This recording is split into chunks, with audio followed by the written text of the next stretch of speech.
하나님 말씀은 디모데전서 4장 1절에서 5절까지 말씀입니다. 그러나 성령이 밝히 말씀하시기를 후일에 어떤 사람들이 믿음에서 떠나 미혹하는 영과 귀신의 가르침을 따르리라 하셨으니 자기 양심이 화인을 맞아서 외식함으로 거짓말하는 자들이라. 혼인을 금하고 어떤 음식물은 먹지 말라고 할 터이나 음식물은 하나님이 지으신 바니 믿는 자들과 진리를 아는 자들이 감사함으로 받을 것이니라. 하나님께서 지으신 모든 것이 선함에 감사함으로 받으면 버릴 것이 없나니 하나님의 말씀과 기도로 거룩하여 짐이라.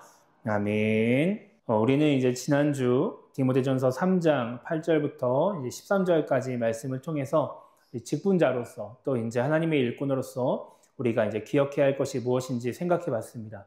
사도 바울은 디모데에게 집사를 세우려면 먼저 시험하여 보라고 이제 말씀을 했습니다. 그 이유는 이제 검증이 필요했기 때문에 그렇죠. 직분을 감당할 만한 이제 사람을 선정하고 나서 일정 기간 시험해 본 다음에 그 다음에 이제 직분으로 주면서 이제 집사의 사명을 감당하도록 했습니다. 그렇게 한 이유는 이제 집사의 직분이라는 것이 이제 실무적인 능력이 필요하기 때문이고 또한 이제 그런 과정에서 이제 여러 유혹이 넘어가서 이제 변할 수 있기 때문에 이제 그렇게 했던 것이죠.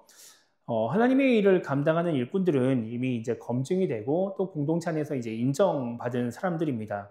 이제 그렇기 때문에 이제 직분을 받아서 하나님의 일꾼이 된 모든 사람들, 그러니까 우리도 마찬가지로 이제 우리가 신경 써야 할 것은 이제 그 모습이 변하지 않는 것이다 라고 우리가 지난주에 생각을 해봤습니다. 그래서 이제 직분을 받기 전에는 직분을 받기 위해서 뭔가 막 열심히 하다가 또 이제 직분 받고 나서는 좀 변하는 그런 신앙인이 아니라 이제 직분 받을 때의 모습을 기억하고 이제 그 마음가짐으로 이제 계속해서 하나님을 섬기게 된다. 이제 그런 말씀을 우리가 이제 지난주에 생각을 했었습니다.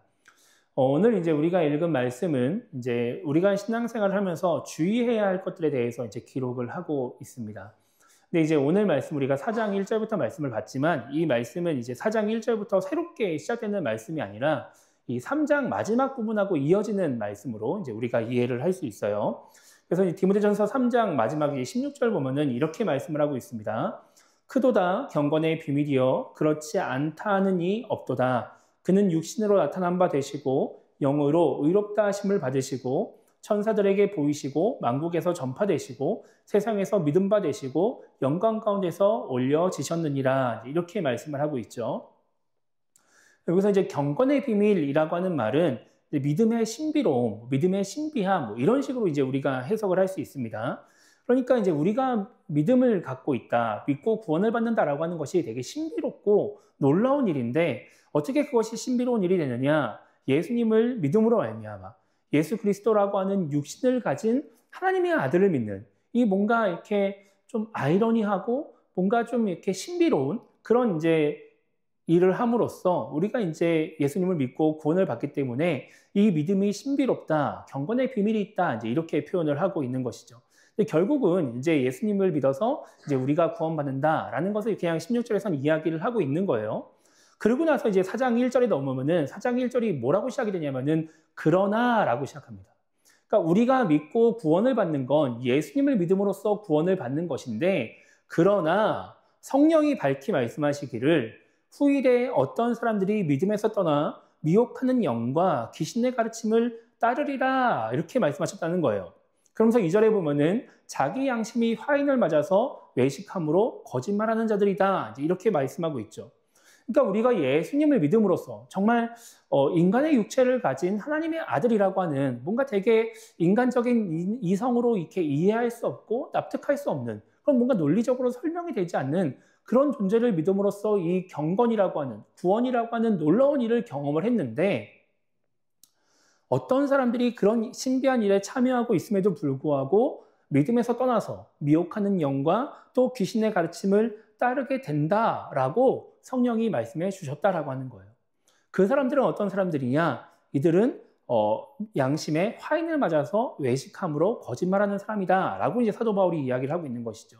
그러니까 우리가 신약 성경에서 흔히 거짓 교사들이라고 표현되는 사람들, 이제 그런 사람들이 잘못된 것을 가르치고 또 가르치지 말아야 될 것들을 가르치면서 사람들로 하여금 계속해서 믿음에서 떠나게 만든다라고 말을 하는 겁니다. 사도 바울이 이제 그들을 양심의 화인을 맞았다라고 말하고 있는데 여기서 말하는 화인이라고 하는 것은 이제 낙인을 의미를 해요. 그러니까 이 당시 노예들한테 낙인을 찍는 겁니다. 이 사람의 주인이 누구인지를 분명하게 알려주는 것이죠. 그러니까 이 사람들은 양심의 낙인을 맞아가지고 누군가의 소유가 되었다라고 하는 거예요. 하나님의 소유가 아니라 사탄의 마귀의 소유가 되어서 정말 죄책감도 없이 그냥 거짓말을 하고 잘못된 것을 가르치고 있고 이제 그렇게 한다라는 것을 의미하고 있는 것이죠. 그렇게 뭔가 거짓을 말하는 사람들, 거짓 교사들, 그리고 믿음에서 떠나게 만드는 사람들이 가르치는 내용이 무엇이냐면은 3절 앞부분에 보면은 혼인을 금하고 어떤 음식물은 먹지 말라고 말한다라고 말씀하고 있어요. 혼인을 금한다라고 하는 것은 성적으로 금욕하는 생활을 의미합니다. 그리고 이 특정한 음식을 먹지 말라고 하는 것은 이제 율법적인 생활을 의미하는 것이죠. 그러니까 이제 우리가 단순히 그냥 이 말씀만 딱 떼가지고 뭔가 우리가 조금 금욕적인 생활을 하면서 절제해야 된다라고 말하면은 되게 그럴싸해 보이거든요. 뭔가 그동안 하나님이 율법으로 말씀 주신 것이 있으니까 그 말씀을 따라서 우리가 막 아무거나 먹으면 안 되고 좀 이렇게 음식을 잘 가려서 먹어야 된다. 그래서 하나님 말씀대로 살아야 된다라는 식으로 이야기를 하면은 뭔가 되게 그럴싸해 보이는 거예요. 그런데 지금 사도 바울은 그렇게 말을 하는 사람들을 향해서 그들이 가르치는 내용이 잘못되었다라고 말을 하고 거짓 교사들의 가르침이다라고 말하고 있는 거예요. 성령은 이런 사도 바울에게 이것이 미혹하는 영과 귀신의 가르침이다라고 알려주고 계신다라고 하는 것이죠. 여러분, 우리가 이제 사순절 시작하면서도 잠깐 그런 말씀을 나눴는데 우리가 사순절에도 뭔가 그런 거 많이 하잖아요. 그죠? 뭔가 육체를 좀 자제하고 즐거움을 자제함으로써 뭐 예수님의 고난에 동참한다. 뭐 이런 일도 우리가 한단 말입니다.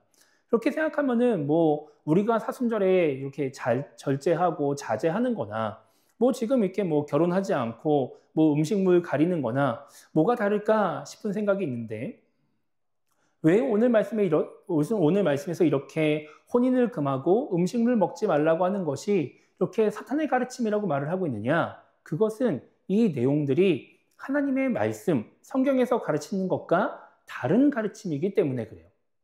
그러니까 우리가 보기에는 그럴싸해 보이고 괜찮아 보이는데 하나님이 성경에서 말씀하신 내용과는 전혀 다른 내용을 지금 이 사람들이 말을 하고 있다라고 하는 것이죠.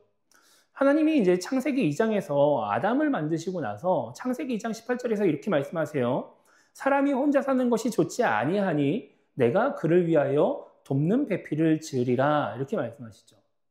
그러니까 하나님이 사람을 만드시고 나서 혼자 살게끔 창조하시지 않으셨어요.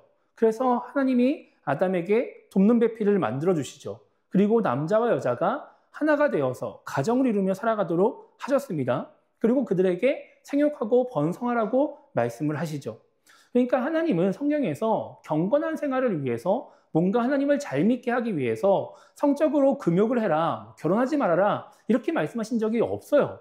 오히려 결혼을 하고 남자와 여자가 하나가 되어서 살아가라고 말씀을 하셨죠. 사도 바울도 이제 고린도전서 7장에 보면은 음행을 피하기 위해서 차라리 결혼을 해라 이렇게 말씀하고 있어요. 그러니까 잘못된 그런 관계를 맺고 뭔가 관계를 맺지 않아야 될 사람들과 관계를 맺지 않기 위해서 결혼을 하는 게 낫다라고 이야기를 하고 있는 거죠. 그러니까 성경에서 혼인을 하지 말아라 라는 말은 없고 간음이나 음행 같은 잘못된 관계를 맺지 말라라는 말씀만 나옵니다.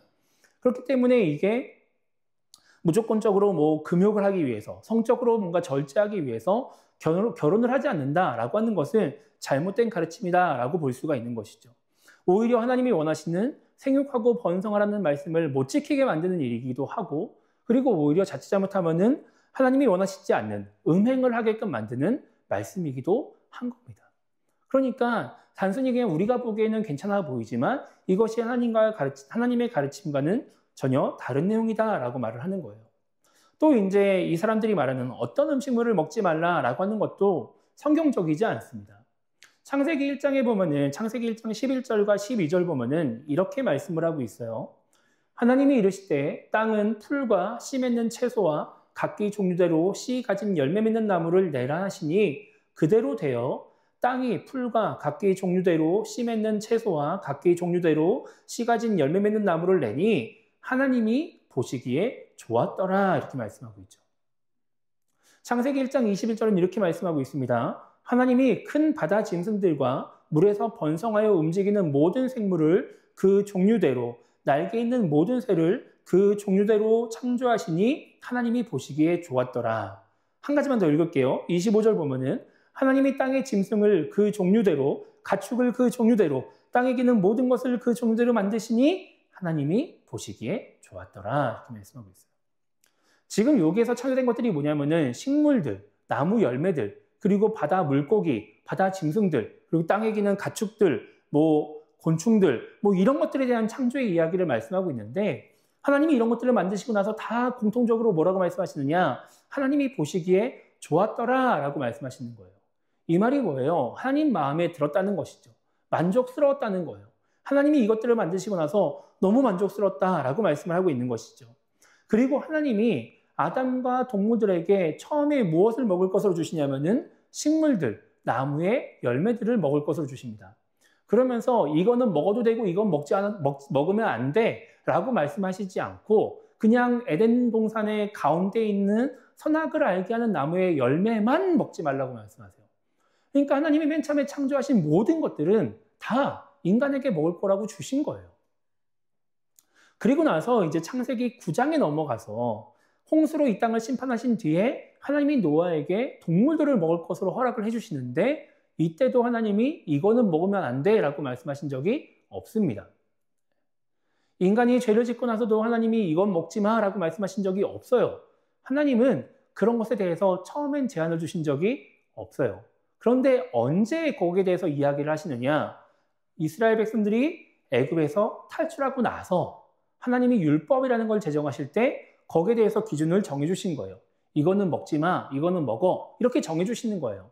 그것을 정해주신 이유가 뭐예요? 제가 율법 얘기하면서 계속해서 이야기했던 것처럼 그냥 이 규칙을 지킴으로써 하나님께 나아갈 수 있는 자격을 획득하게끔 하려고 정하신 거지 하나님 보시기에 부정한 동물들이 마음에 안 들어서 그렇게 하신 것이 아니었다라고 하는 것이죠.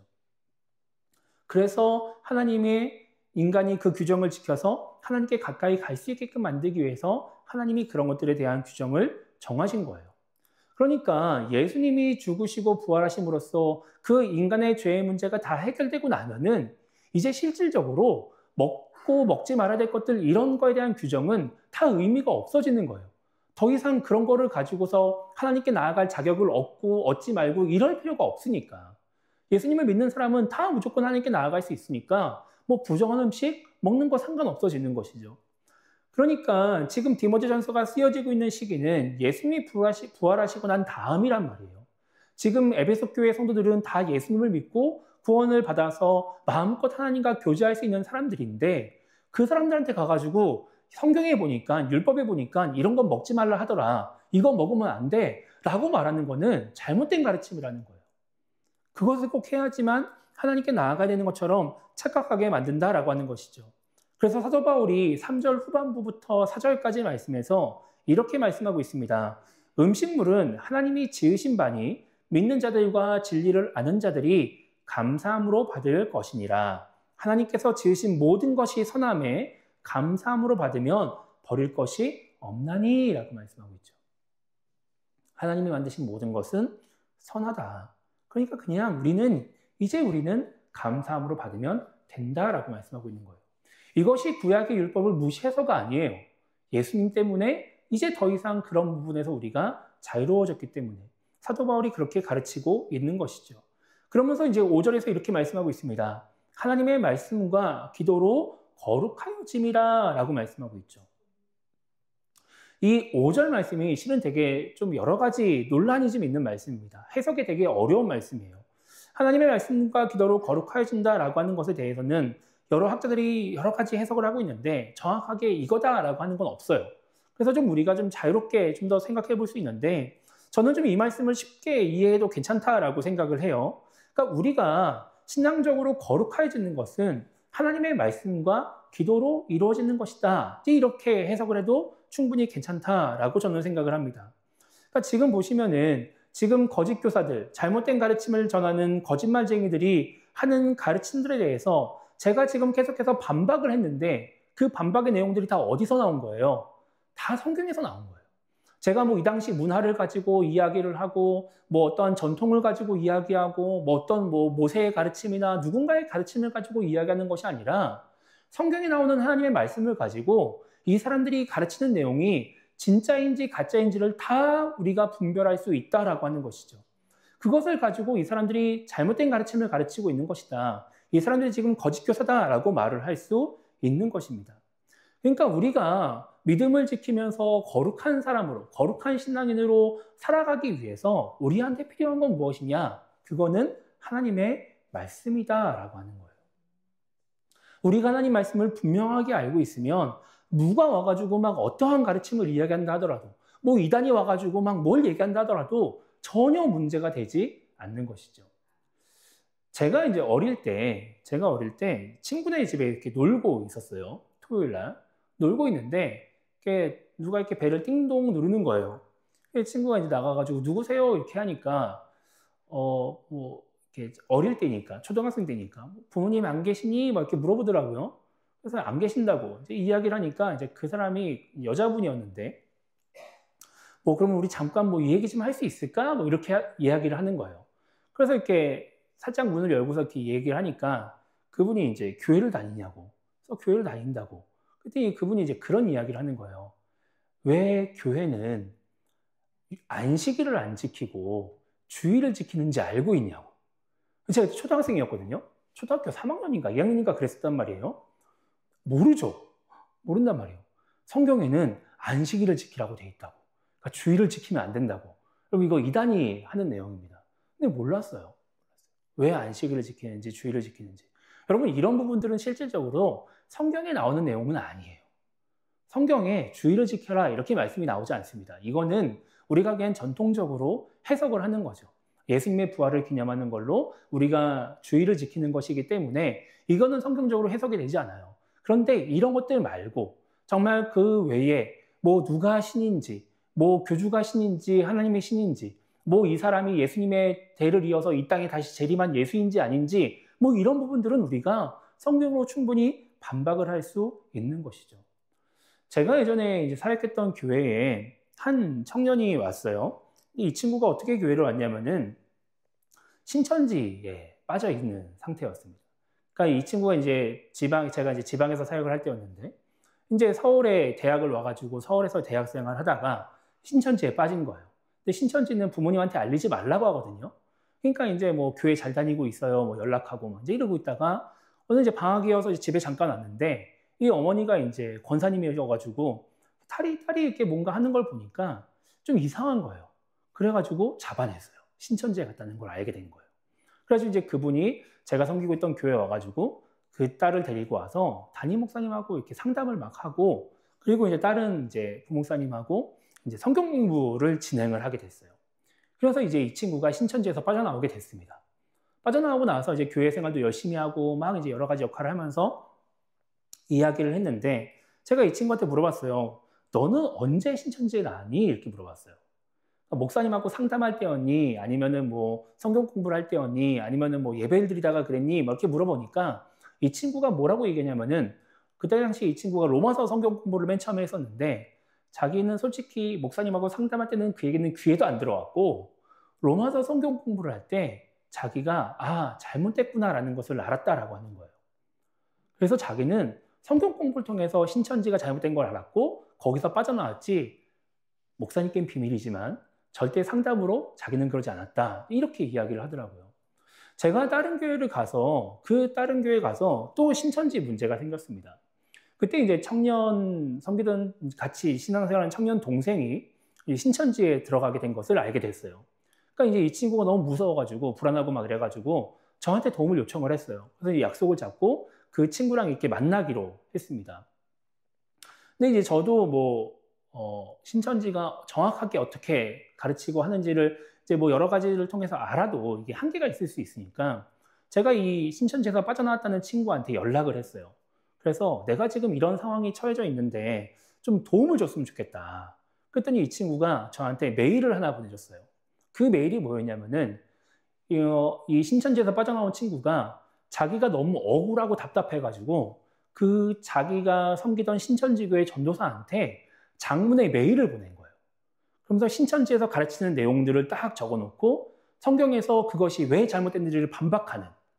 그래서 성경에는 이렇게 써 있는데 왜 이렇게 가르치나요? 성경에 이렇게 써 있는데 왜 이렇게 가르치나요? 이거를 엄청 장문의 메일로 자기가 정리한 거를 저한테 보여주는 거예요. 그러면서 이거를 그 친구한테 보여줬으면 좋겠다고. 근데 그게 그 친구도 마찬가지였어요.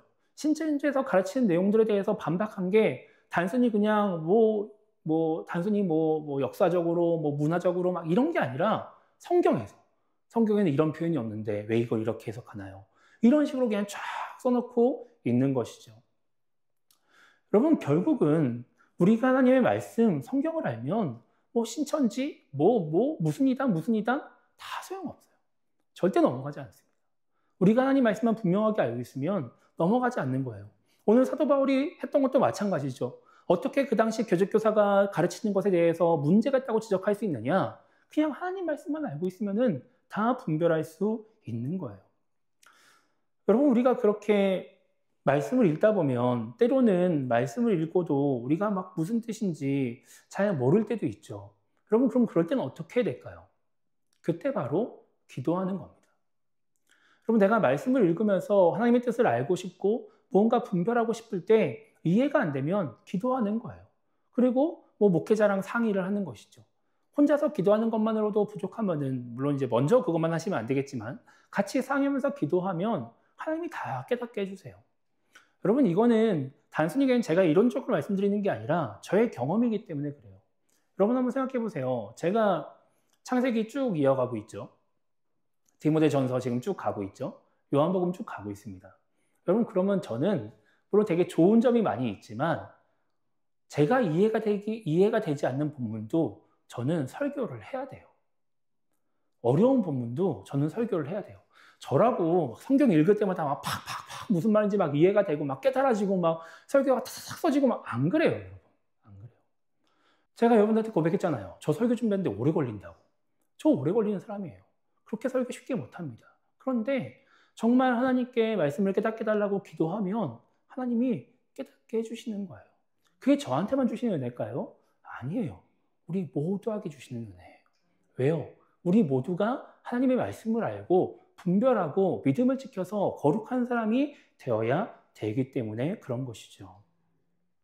여러분, 초대교회 시대에만, 지금 디모데가 살고 있던 이 시대에만 이단이 있고 거짓 교사들이 있는 것이 아닙니다. 여러분, 지금도 이단은 넘쳐나고 있고요. 정말 검증된 교단, 우리 교단에 속해 있다, 아니면 어떤 특정 교단에 속해 있다라고 하는 교회들도 잘못된 말씀을 가르치는 경우들이 상당히 많이 있어요.